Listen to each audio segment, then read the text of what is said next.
যারা সময়কে ঠিকমতো ব্যবহার করতে পারে না, তারাই আসলে সময় নিয়ে অভিযোগ করে। সময় আসবে, আবার চলে যাবে, কিন্তু যখন সে থাকবে, তখন তার কাছ থেকে তুমি যা চাইবে, তাই পাবে। সময় সমান জীবন। তাই, সময় নষ্ট মানে জীবনের অংশ নষ্ট করা। সময়কে কাজে লাগাও, জীবনও অর্থপূর্ণ হবে।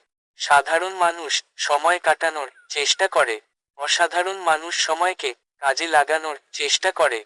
যে সময় হারিয়ে গেছে তাকে ফিরিয়ে আনা অসম্ভব, কিন্তু তুমি চাইলে যে সময় সামনে আসছে, তাকে সুন্দর করতে পারো। সময়ের অভাব কোনো সমস্যা নয়। আসল সমস্যা হলো সদিচ্ছার অভাব।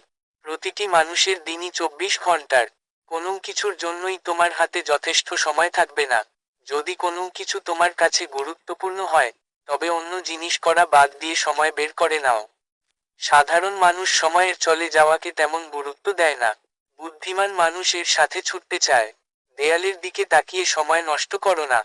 সেখানে একা একা দরজা জন্মাবে না। ওপাশে যেতে চাইলে দরজা বানাতে শুরু করো।